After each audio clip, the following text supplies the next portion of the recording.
Bienvenue dans J'aime l'écho, l'émission qui donne la parole aux chefs d'entreprise. Gaëlle Bou, bonjour. Bonjour. Bienvenue, vous êtes directrice commerciale et marketing de Sistran. Ce sont des logiciels de traduction automatique sur mesure pour les entreprises basés sur la technologie neuronale, donc l'intelligence artificielle. Donc votre métier, c'est de traduire chaque langue, mais aussi en fonction des métiers, si j'ai bien compris. Oui, parce que tous les métiers, ils ont leur jargon, ils ont leur code. Ça. Et donc, c'est ça votre particularité. Absolument. Si on compare par rapport au traducteur automatique en ligne, classique que tout le monde connaît, qui utilise... On l'a tous déjà utilisé. Google Traduction ou autre. C'est vrai que ça, c'est ce qu'on va appeler la traduction générique, donc un peu du prêt-à-porter, on va dire. Nous, ce qu'on veut vraiment faire pour les professionnels, c'est apporter du sur-mesure. Comme vous l'avez dit, c'est pas la même chose de traduire des documents juridiques que des documents dans le médical, par exemple. Ouais. Donc il faut vraiment apprendre à cette intelligence artificielle à parler le langage dans le métier de l'entreprise. Donc c'est une machine qui va traduire. C'est une machine. La machine fait mieux que l'humain, ça y est, la traduction est devenue intelligente. Parce qu'on a tous vu quelquefois des phrases qu'on met dans les fameux prêt-à-porter dont vous parlez, et on obtient des résultats lunaires quand on connaît la langue par rapport à la phrase de départ. Vous voyez ce que je veux dire? Tout à fait. Ce qu'il faut comprendre, c'est que l'intelligence artificielle est arrivée il y a 3 ans à peu près dans notre métier, a vraiment révolutionné ce secteur. Donc oui, ça a fait un gap de qualité, mais attention, ça ne remplacera jamais l'humain, et l'humain vient souvent derrière en correction. Ah, quand Absolument. même. Ah oui, oui, ça dépend des documents, ça dépend de la nature de ce que vous voulez faire. Si vous voulez simplement comprendre, la traduction automatique est bien souvent très très suffisante et très bonne. En revanche, si vous voulez publier des informations, du marketing, des choses très précises, avec un style quand même très propre, là il vaut mieux qu'un humain passe derrière pour faire les petites corrections. Mais c'est un gain de temps qui est très important. Quels sont les besoins et les applications concrètes qu'attendent vos clients quand ils viennent vous voir? Enfin, ils sont de plusieurs types, ça peut être donc de la compréhension. Je collabore dans mon entreprise avec plein de gens qui sont dans des pays étrangers. Je ne maîtrise pas toutes les langues, eux non plus. Et donc, pour qu'on puisse se comprendre, quand on échange des emails, quand on échange des chats, quand on collabore avec des documents en commun, qu'on puisse se comprendre. Donc là, on traduit automatiquement. C'est-à-dire que c'est dans les outils bureautiques des employés. Donc, c'est transparent. Et donc, ils reçoivent les messages directement dans leur langue. Et du coup, ils se comprennent beaucoup mieux. C'est très rapide, j'imagine. Ah, c'est instantané. C'est instantané. C'est que écrit pour l'instant. On pourrait imaginer le... Alors, on a effectivement maintenant la possibilité d'associer la voix à tout ça. Mais nous, notre spécialité, c'est de traduire du texte. Évidemment, c'est une solution cloud. Ah, pas seulement. Pas seulement, parce que qui dit solution cloud dit confidentialité, sécurité, vous me voyez venir. Oui, oui, absolument. Et nous, on connaît bien ça parce qu'on existe depuis très longtemps, en Sistran. On a eu au départ... 1968. Oui. Il n'y avait pas d'intelligence artificielle à l'époque. Hein. Non, c'était le dictionnaire. Hein. C'était des grosses machines qui prenaient une salle entière. Ouais. L'histoire est intéressante parce qu'effectivement, la traduction automatique, ça existe finalement depuis longtemps. On a été, nous, quand même, il faut le dire, le premier traducteur en ligne. Google, au départ, c'est Sistran, c'est la technologie Sistran. C'est pas vrai. Absolument. Fantastique. Absolument. Donc ça, faut quand même le dire. Les Babelfish, etc., c'était Sistran.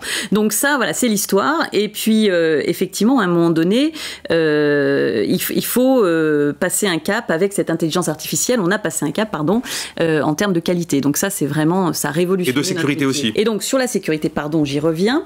Effectivement, nous, historiquement, on sert les grands comptes et des organisations publiques, défense, sécurité, vous l'avez dit en introduction. Et pour eux, évidemment, c'est des solutions sur site, donc des solutions qui sont installées, le serveur est installé chez eux. Ensuite, on a un intermédiaire qui est le cloud privé, c'est-à-dire que là, on héberge pour eux la solution, mais c'est dans un cloud qui leur est dédié. Et troisième possibilité, on est dans du SaaS, du cloud partagé, où tout le monde accède à la même solution. Et là, c'est effectivement ce qu'on a également aujourd'hui dans notre gamme. Donc nous, on a une gamme large. C'est chaque entreprise qui va décider de ce qui lui convient le mieux. Après, le cloud, ce qu'il permet énormément aujourd'hui, c'est de démocratiser cette offre. C'est-à-dire ce qu'on réservait finalement à une petite tranche de population qui était quand même les grandes entreprises et les gouvernements. Aujourd'hui, on peut l'adresser au plus grand nombre. Donc des TPE, voilà, TPE même, TPE, PME, des indépendants. N'importe qui maintenant, grâce au cloud, peut utiliser ces outils. Donc nous, c'est ce qui nous plaît, cette idée de faire du sur-mesure pour tout le monde. Alors, des étapes de votre vie récente, vous faites un partenariat avec Larousse. Absolument. Qu'est-ce qui vous motive? Tous les deux, Malarousse comme nous, on est motivés par la même chose, c'est d'apporter aux francophones des outils hyper utiles lorsqu'ils ont besoin de comprendre ou de produire un contenu en langue étrangère. Et l'association dictionnaire bilingue et traducteur automatique est pour nous une association parfaite, c'est-à-dire que les deux outils se complètent très bien. Et donc c'est un partenariat en ligne, j'imagine? Oui, vous allez sur le site de Larousse, vous allez maintenant, en plus des traducteurs, des dictionnaires bilingues, vous allez trouver un traducteur en ligne qui est Sistran. Et donc vous avez un client, c'est la RATP, tout le monde connaît. qu'est-ce que vous faites bien avec la RATP? Les gens vont pouvoir bientôt le tester en réel, dès cet été, sur les lignes 14 et 1. En fait, c'est la possibilité d'annoncer des problèmes par la voix. Donc, c'est les opérateurs de la RATP qui vont pouvoir annoncer qu'il se passe quelque chose sur la ligne dans plusieurs langues. Donc, évidemment, l'opérateur RATP ne maîtrise pas là non plus toutes les langues nécessaires pour parler à tous les personnes qui viennent, en plus des étrangers, beaucoup à Paris. Donc, elle va parler dans sa langue. Et là, on va avoir une transcription de la voix.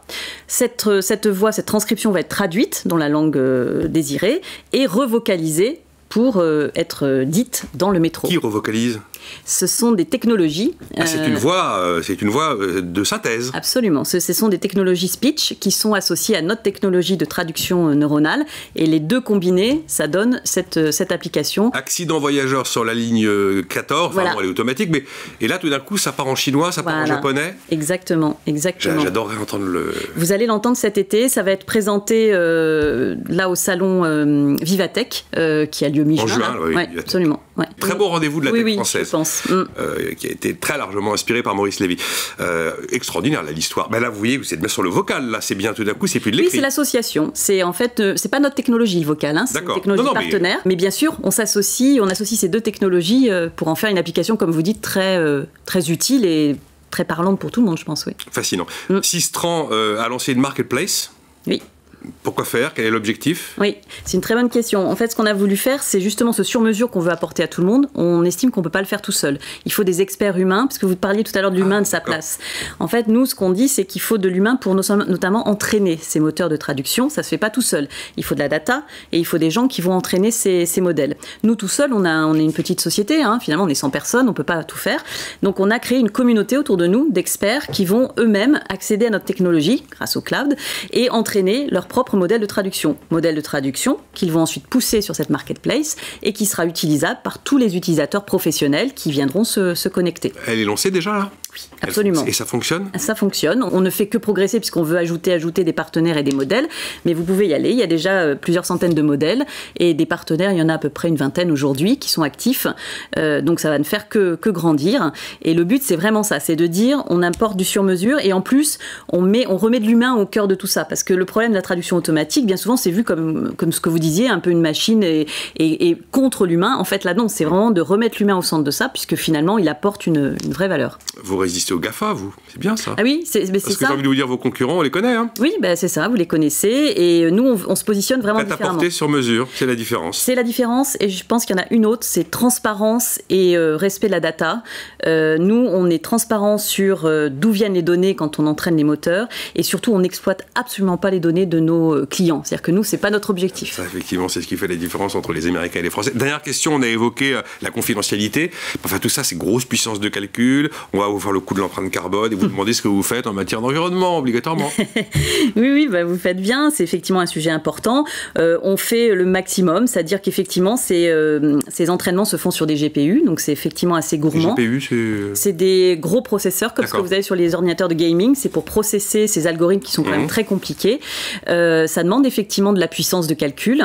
Et par contre, nous, ce qu'on a fait, c'est que dans nos algorithmes, donc au moment où on crée ce code, on a essayé vraiment d'optimiser pour que ce soit justement le moins consommateur possible. Donc ça, c'est une première chose. Deuxième chose, on entraîne ces moteurs sur le long terme, c'est-à-dire qu'on ne prend pas une IA puis on la jette, on en fait quelque chose sur le long terme.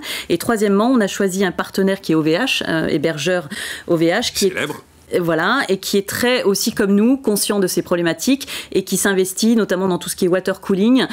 Donc ça veut dire refroidir les serveurs pour qu'ils consomment moins d'énergie, enfin voilà, et qui met en œuvre un certain nombre de mesures. Ils ont un peu chauffé récemment, les serveurs d'OVH. Oui, à Strasbourg. Merci beaucoup, Gaëlle Bou, directrice commerciale et marketing de Sistran. Merci à vous.